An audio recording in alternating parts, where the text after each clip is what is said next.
Chers amis, bonjour et bienvenue dans cette nouvelle vidéo dans laquelle on va parler import-export. Dans la vidéo précédente, je vous parlais de e-commerce, etc. et tout ce qui est arrivé pour 2022. Je voulais juste faire un petit aparté spécialement pour ceux qui me suivent dans l'import-export. On en reparlera après, mais voilà, je voulais vous tenir au jus avant parce qu'on va surtout parler de e-commerce et je voulais pas vous laisser sur le côté.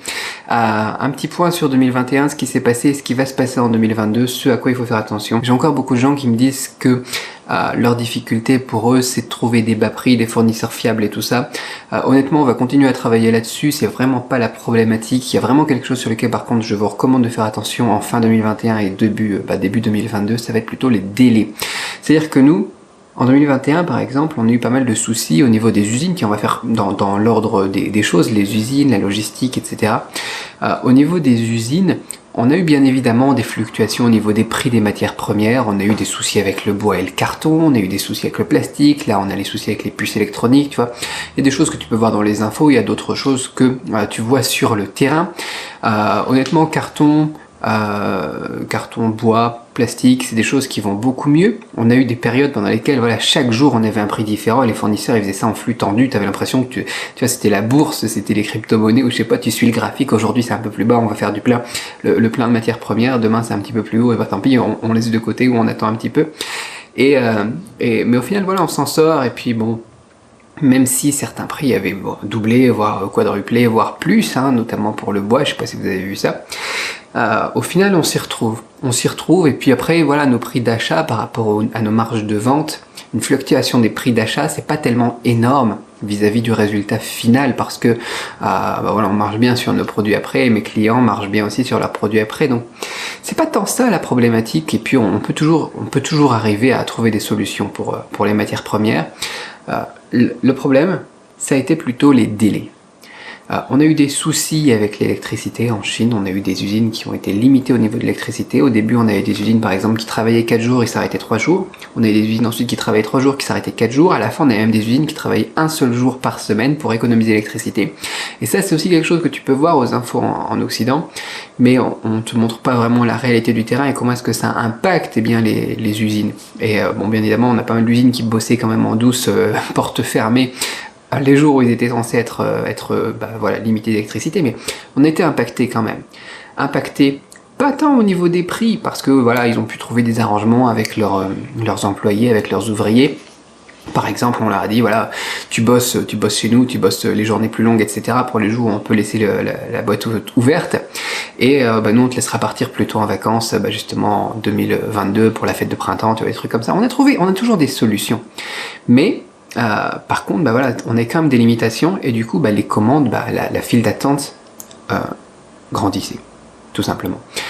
Et autant au niveau des prix, voilà, on pouvait se débrouiller, autant on pouvait négocier pour avoir quand même des trucs qui tournent, mais tout tournait au ralenti. Donc on a été impacté au niveau des délais. On a été impacté au niveau des délais aussi au niveau du transit.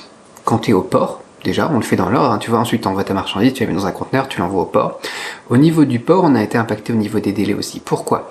Parce que des fois, on avait toutes des sections du port, par exemple de Yantian à Shenzhen, qui étaient fermées. Parce qu'il y avait eu un cas de Covid, alors du coup, ils arrêtaient tout, ils fermaient tout, ils retestaient tout le monde. Et ça, c'est des choses qui arrivent de temps en temps. Autant ça n'a pas influé sur nos prix, que ça a influé encore sur nos délais. Quand c'est en plus des trucs classiques, des fêtes nationales, tu vois enfin voilà, tu vois, t'as des vacances aussi en Chine, t'as des jours fériés, des choses comme ça, mais quand en plus on te ferme une partie de port, c'est très impactant au niveau du délai. On a aussi la pénurie de conteneurs. C'est-à-dire qu'il n'y a pas assez de conteneurs, et après, du coup, forcément, pour avoir un conteneur, ou pour avoir une place sur un bateau aussi, ça a été compliqué. La congestion portuaire. Ça, c'est un des mots qui a été vraiment la thématique 2021, congestion portuaire. Combien de fois j'ai reçu des emails de mes transitaires qui me disaient, tu vois, des sociétés maritimes de transport, etc., qui me disaient, voilà, votre truc, il va arriver, par exemple, le 14, cause congestion portuaire. Il y a trop de monde au niveau des ports, et du coup, les bateaux peuvent pas aller décharger leurs marchandises, ils doivent attendre un jour, 2 jours, 3 jours, ils restent à l'extérieur, ils attendent que ça soit leur tour, tu vois. Et quelques jours plus tard, nouveau. Parce que voilà, quand un port, il faut le savoir, je sais pas si tu sais, voilà, bon, pour les personnes qui sont nouvelles, quoi, mais quand t'envoies quelque chose en bateau par conteneur, tu vois, tu mets ton conteneur sur le bateau, mais c'est comme un bus, il va s'arrêter à plein de ports, tu vois, le long de la route. Il va s'arrêter un coup en Inde, il va s'arrêter un coup, je sais pas moi, sur la côte africaine, il va s'arrêter un coup, ça dépend s'il fait le tour de l'Afrique comme ça aussi, ou s'il passe par le canal de Suez, mais il a plein de petits arrêts. Il va s'arrêter donc au niveau de la Méditerranée, il va s'arrêter au niveau de Anvers, il va s'arrêter au niveau de Rotterdam, etc. Tu vois. Et donc, à chaque fois, à chaque port, tous les quelques jours, tu vois, bah, j'avais une nouvelle mise à jour, je recevais un nouvel email qui me disait, ah bah non, l'estimation d'arrivée, tu vois, le arrival time, tu vois, il va pas être le 14, il sera le 16. Non, il sera pas le 16, ce sera le 18. Non, ce sera pas le 18, ce sera le 24. Et on a des bateaux qui, au lieu d'arriver en 25 jours de mer, arrivaient en 60, 70, peut-être 80 jours de mer. Je crois que notre record, ça a été 65, nous, cette fois-ci. C'est quelque chose qu'on n'a pas vu depuis la crise de 2009. Et encore, je pense pas qu'on était arrivé à autant au niveau des délais, au niveau de... C'est sans parler ce qui s'est passé aussi pour le blocage du canal de Suez. Alors là, j'ai pas été impacté. Mais, c'est des trucs de malade, quoi. Au niveau des délais, c'est de la folie. Quand on te rajoute 35 jours de délai sur l'eau, tu vois, pour arriver jusqu'à ton port, bah toi, c'est un mois pendant lequel tu n'auras pas de stock. Donc voilà le maître mot pour 2022. Prenez-y vous à l'avance. Je peux déjà vous dire qu'en début 2022, par exemple, on va être impacté au niveau des usines. Pourquoi? Parce qu'à cause de ces pénuries d'électricité, qui risquent d'ailleurs de se poursuivre pendant l'hiver, eh bien, on a déjà aussi des personnes qui ont promis à leurs ouvriers eh bien, des vacances plus longues. Donc on risque d'avoir une pénurie de main-d'œuvre en décalé en début d'année 2022. On peut déjà le prévoir.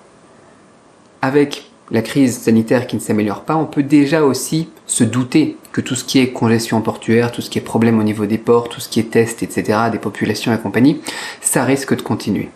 On sait aussi que le turnover risque d'être fort impacté, parce que là on a beaucoup d'ouvriers qui ont été impactés, tu vois, pendant l'année 2021, et qui ont dû faire des heures sup, qui ont dû bosser plus, qui ont dû s'adapter un petit peu plus à des horaires qui sont beaucoup moins agréables à travailler, etc. Donc on peut savoir aussi qu'une partie des ouvriers ne vont pas retourner dans les usines.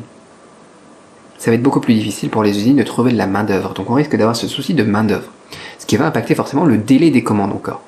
Peut-être les prix, mais c'est pas là où ça va être le plus important. C'est vraiment au niveau des délais. C'est ça qu'il faut que vous compreniez. Tu vois, j'insiste dessus, je martèle, etc. Mais prenez-y vous à l'avance en 2022. Sourcer les bonnes usines, faire des produits de bonne qualité, avoir des matières premières, etc. Je pense que ça va pas être vraiment le nerf de la guerre. Le nerf de la guerre, en 2022, ça va être le délai pour... À partir du moment où tu passes ta commande, tu vois. Normalement, tu as 25 jours de production, quelques jours, tu vois, inspection, mise en conteneur, etc. Et 25 jours sur la mer, et ensuite, voilà, tu as le déchargement du bateau, dédouanement, palettisation et livraison jusqu'à ton entrepôt, tu vois, en France, ou bien alors, tu vois, jusqu'à ton client final directement. Bah là, il faut se dire qu'à chaque fois, tu risques d'avoir une différence au niveau du délai. Et un petit peu par-ci, tu vois, un petit peu plus de délai au niveau de la production, plus un petit peu plus de délai au niveau des inspections, de la mise en conteneur, etc. Et du moment où tu peux récupérer un conteneur aussi. On a eu ce souci-là aussi. Pendant un moment, j'ai eu une commande pendant laquelle voilà, il me disait on n'a toujours pas le conteneur, on n'a toujours pas le conteneur, on n'a toujours pas le conteneur. Ça te rajoute une semaine, quoi. Et ensuite, après, bien, le transport maritime aussi. Et là, tu vas te retrouver avec un truc que tu pouvais gérer avant en 3 mois. Il va te falloir prévoir 4 mois, 5 mois, 6 mois peut-être pour que ça soit bien géré. Alors, peut-être que comme moi, tu vois, tu as des bons filons, tu as des bons contacts, etc. Et tu peux gérer ça de manière un petit peu plus sereine.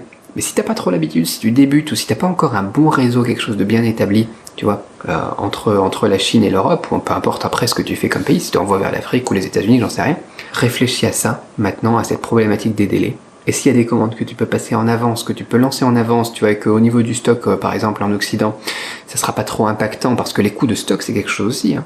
Un stock qui tourne pas, un stock que tu as trop gros, tu vois, prévu trop gros aussi, c'est aussi une problématique, quoi. Donc réfléchis bien à ça, vois le meilleur compromis, et c'est parti pour 2022. Voilà pour le petit point import-export. A très vite pour une nouvelle vidéo, et abonne-toi si tu veux avoir toutes ces news importantes en avant-première.